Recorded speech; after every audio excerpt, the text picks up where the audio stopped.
Summer has only just begun, and if you're a student, the last thing you are thinking about is heading back to the classroom. But planning ahead could set you up for success, especially if you're heading to university or college. Here's finance expert Kelley Keehn, who joins us this morning with some summer finance tips for students. And Kelley, good morning to you. I know it's hard to think of the fall when here we are in the middle of summer, but planning is so key. Yes, good morning, Carolyn and Jeff. It really is, because you know what?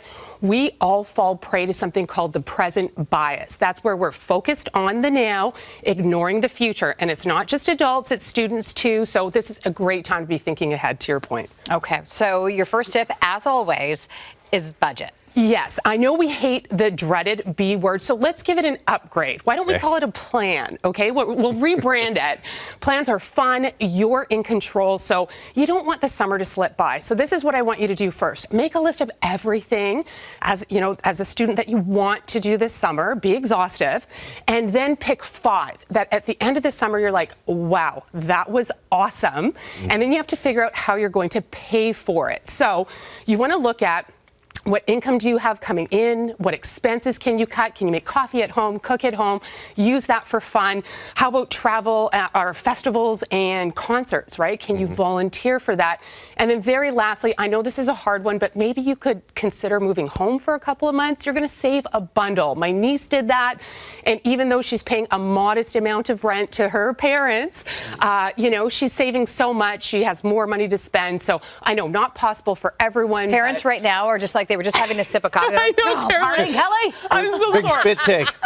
Or maybe, how about a friend or a sibling? Maybe not home, but some ways to save for sure. Reminds me of The Godfather. Just when I thought you were out, you're back in. Exactly. All right, your next tip might be a little hard for somebody to hear, especially if they're feeling a little burnt out after a long, stressful school year. But you say, look for a summer job. Yeah, it's all about choice, right? This doesn't have to be a forever job. It can be part-time. It could be a side hustle. Or what about some work experience that's going to just take you so far when the fall comes, right? So you might call up your parents' friends and ask them if you can work with them, get that mentorship or experience. I actually have 2 interns with me right now. One's in studio, and Tanuj, his friends were like, you're crazy. Why are you doing an internship? Just go and party. But him and Sama are actually working with me on a financial wellness program for international students. Think what that's going to look like on their resume and how much they've learned over the summer. So it's something to consider. For sure, for sure.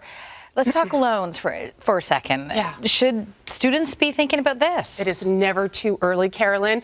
There's so many unique programs out there. And for example, if your child wants to go to medical school, they want to become a doctor or a dentist or a veterinarian, banks like TD understand how essential these roles are and how in demand they are. I mean, for example, 22% of Canadians do not have a they don't have a family doctor right now. And medical school is very expensive. So a lot of students just think that it's not within reach. So you want to look at some special lines of credit. TD also has an upgraded student line of credit for doctors, veterinarians, and dentists. To approve, you just need to be enrolled in a medical institution in Canada or the U.S. They have flexible terms, competitive rates, up to $400,000, because as I mentioned, the school is very expensive. And most important, you're going to get that guidance and you're going to get that advice from a bank like TD, because it's a very special profession to go into a medical school. So check with your bank and see if this is an option for you. All right. And finally, you say this is a great opportunity to think about building credit. Yes, absolutely. You need a credit history as a student, and it's hard to do that. So why not start with just making regular small purchases, paying them off every single time you make it, or choose a date like Saturday. Every Saturday, put a reminder in your calendar. This is when you're going to pay your credit card off in full, and do not look at that available credit as a target to hit. It is not, okay? You only put on that credit card what you can pay off. But great time to be looking at building your credit over the summer. All right, great advice for our students this summer. Thank you, Kelley. Thanks, Carolyn and Jeff. This portion of the morning show is brought to you by TD. TD, ready for you.